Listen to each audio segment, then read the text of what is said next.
24,56,00,000 টাকা, মানে প্রায় 25 কোটি টাকা এখানে এই স্টেশনে এই কাজ হবে। 25 কোটি টাকা দিয়ে গোটা স্টেশনটাকে সাজানো হবে। আজকে মাননীয় রেলমন্ত্রী এবং মাননীয় প্রধানমন্ত্রী শ্রী নরেন্দ্র মোদীকে এই মঞ্চ থেকে বারবার ধন্যবাদ জানাই। কারণ মাননীয় প্রধানমন্ত্রী এই যে উন্নয়নের মডেল অন্যান্য সরকারের থেকে আলাদা কি, আগে এই উন্নয়নের মডেলগুলো কেন্দ্রীভূত ছিল। কেন্দ্রীভূত মানে হলে দিল্লিতে হবে, কলকাতাতে হবে, বা বড় যে স্টেশনগুলো আছে ব্যাঙ্গালোরতে হবে, আসানসোলে হবে। কিন্তু এই প্রথম এটা যে কেউ অ্যাক্রস দ্য পার্টি লাইন আমার মনে হয় স্বীকার করতে বাধ্য হবে যে শুধু বড় বড় স্টেশনগুলো নয়, এরকম প্রান্তিক স্টেশন, বালুরঘাট, ওদিকে হলদিবাড়ি, এই যে প্রান্তিক যে স্টেশনগুলো, এই স্টেশনগুলোরও যে উন্নয়ন দরকার, এই স্টেশনগুলোর জন্য উন্নয়নের খাতে যে পয়সা দরকার, আমরা প্রথমবার নরেন্দ্র মোদী সরকারের আমলে এটা দেখতে পাচ্ছি। সেটা মাননীয় প্রধানমন্ত্রীকে আমরা বারবার ধন্যবাদ জানাই, বারবার অভিনন্দন জানাই। কারণ এই যে তার চিন্তা ভাবনা যে শুধু বড় স্টেশনগুলোর উন্নয়ন করলে হবে না, এই ধরনের প্রান্তিক জায়গার মানুষের স্টেশনগুলোর উন্নয়ন করতে হবে। আগামী দিনে আমরা আশা করব যে আমাদের জেলাতে আরো 2টো স্টেশন অমৃত ভারতের অন্তর্ভুক্ত হবে। মাননীয় রেলমন্ত্রীর কাছে আমি দরবারও করেছি, কিছুদিন আগেও দেখা করে এসেছি, প্রায় আধা ঘন্টা একসাথে বৈঠক হয়েছে এবং সেখান থেকে বিভিন্ন বিষয়ে আলোচনা হয়েছে। আপনাদের সামনে আমরা শেয়ার করব, আমি শেয়ার করব।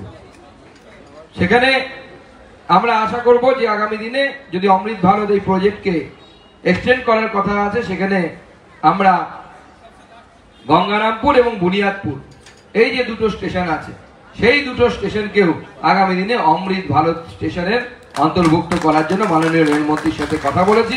আমাদের বিধায়ক খুব অ্যাক্টিভ, বিধায়কও গিয়ে মাননীয় রেলমন্ত্রীর সাথে আমরা গিয়ে বিধায়ককে নিয়ে কথা বলে এসেছি। মাননীয় রেলমন্ত্রীর সহযোগিতা এবং মাননীয় প্রধানমন্ত্রীর আশীর্বাদ ছাড়া এত কাজ সম্পন্ন হওয়া সম্ভব ছিল না। কারণ আগে মনে করা হতো এটা একটা ব্রাঞ্চ লাইন, মেন লাইনে নেই।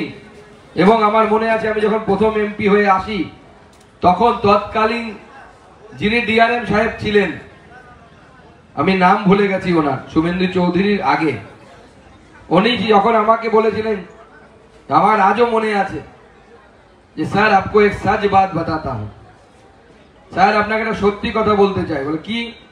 বলে এয়ারক্রাফট ব্রাঞ্চ লাইন মেন লাইনে পড়ে না, এখানে বেশি কিছু করা সম্ভব নয়। কিন্তু আজকে আমরা প্রমাণ করেছি মানুষের যদি উদ্যম থাকে, ইচ্ছা শক্তি থাকে, তাহলে সবকিছু করা সম্ভব, সবকিছু করা যায়। এবং প্রথম আমার মনে আছে তখন যাদবজি रेल बोर्ड चेयरमैन ছিলেন। क्या যাদব নাম था, याद है आपको? बीके যাদব জি। ওনার সাথে আমি যখন প্রথম দেখা করতে গেছিলাম তখন বয়সটা আরো কম ছিল, 5 বছর কম ছিল। উনি তো এমপি দেখে প্রথমে অবাক হয়ে গেছিলেন যে এরকম অল্প বয়সে এমপি হয়। সেবার আমরা অনেকে অল্প বয়স এমপি জিতে গেছিলাম। উনি বলেছিলেন যে এরকম অ্যাক্টিভ এমপি হলে অনেক কাজই হবে। তো যাই হোক, আজকে আমরা বালুরঘাট হিলি রেল প্রকল্পের টোটাল প্রজেক্ট কস্ট হচ্ছে 600 কোটি টাকা। তার মধ্যে অলমোস্ট 500 কোটি টাকা চলে এসছে, কাজ শুরু হয়ে গেছে, ব্রিজের কাজ আমরা শুরু করেছি। জমি পাচ্ছি না, সেটা তো আমাদের এখানকার চিরন্তন সমস্যা, আপনারা জানেন। আজকেও 3 জন জমিদাতা আমার বাড়িতে এসেছিলেন সকালে। তারা বলছে আমরা জমি দিয়ে দিয়েছি, আমরা জমি দিতে রাজি, আমরা জমি দিচ্ছি, টাকাটা দিন। মাঝখানে আবার আমরা দেখলাম একটা ভিডিও, এই অডিও ভাইরাল হয়ে গেল যে জমি অধিগ্রহণ নিয়ে দালাল চক্র চলছে, বিএলআর অফিসে দালাল চক্র চলছে, ডিএলআর অফিসে দালাল চক্র চলছে। আজকে আমি প্রশাসনকে প্রশ্ন করতে চাই, যে ব্যক্তির ভয়েস স্যাম্পল ঘুরে বেড়াচ্ছে সে এখনো গ্রেফতার হলো না কেন? গ্রেফতার হওয়া উচিত তো তার। সরকারি কাজে সে ঘুষ চাইবে, তাকে চাকরি থেকে সরিয়ে দিয়েছে ক্যাজুয়াল স্টাফ থেকে, কিন্তু তাকে এখনো পর্যন্ত গ্রেফতার করা হয়নি। নরেন্দ্র মোদী মাননীয় প্রধানমন্ত্রী, তার নীতি না খাউঙ্গা না খানে দুঙ্গা, আমরা সেই নীতিতে বদ্ধপরিকর, আমরা কোনোভাবে দুর্নীতি হোক পেতে চাই। এবং সেই জন্য আমার মনে হয় প্রশাসনের উচিত তার বিরুদ্ধে ব্যবস্থা নেওয়া, যারা দালাল চক্র চালাচ্ছে। সেখানে জমি অধিগ্রহণ করুন। মাননীয় রেলমন্ত্রী আমাকে পূর্ণভাবে আশ্বস্ত করেছেন, যত টাকা প্রয়োজন হবে বালুরঘাট হিলি রেল প্রকল্পের জন্য তত টাকা কেন্দ্র সরকার দেবে, কোনোদিনও টাকার অভাব হবে না। হিলি পর্যন্ত আমরা রেল পৌঁছে তবেই ক্ষান্ত হব, তার আগে আমরা থামছি না, যতই বাধা আমাদের সামনে আসে। গত কয়েকদিন আগে মাননীয় রেলমন্ত্রীর সাথে আমি বসেছিলাম, যে কথা আপনাদেরকে বললাম, সেখানে ওনাকে আমি কনভিন্স করতে পেরেছি এবং উনি আমার সামনে থেকে ফিনান্স সেক্রেটারিকে ফোন করলেন।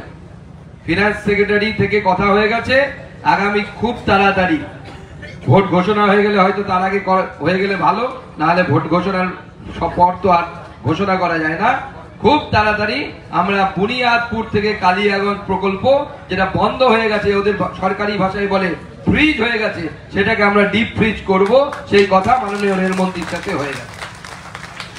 এই জেলার রেল মানচিত্রের উন্নয়নের জন্য যা যা করা সম্ভব, এবং আমরা ধন্যবাদ জানাই মাননীয় প্রধানমন্ত্রীকে যে আমাদের যা আশা ছিল সব আশাকে মাননীয় প্রধানমন্ত্রী ধীরে ধীরে পূর্ণ করেছে। আমরা আগামী দিনে এখান থেকে দূরপাল্লার ট্রেন চালাবো। আমাদের এখনো সিক লাইন পিট লাইনটা পুরোপুরি কমপ্লিট হয়নি, বন্যার জন্য এবং কোভিডের জন্য মাঝখানে কাজটা অনেকটা স্তব্ধ হয়ে গেছিল, বন্যা বলতে বৃষ্টির জন্য, সেই জন্য আমাদের এখনো শেড এগুলো হয়নি। মাননীয় ডিআরএম সাহেবকে অনুরোধ করব খুব দ্রুত তাড়াতাড়ি এই কাজটা কমপ্লিট হলে পরে আগামী দিনে সমস্ত দূরপাল্লার ট্রেনগুলো আমরা চালাতে শুরু করব। আমাদের ভিডিও ভালো লাগলে লাইক এবং শেয়ার করুন, কমেন্ট সেকশনে গিয়ে জানান আপনাদের মতামত। আরও ভিডিও পেতে আমাদের চ্যানেল সাবস্ক্রাইব করুন এবং প্রতি মুহূর্তে খবরের আপডেট পেতে প্রেস করুন বেল আইকন।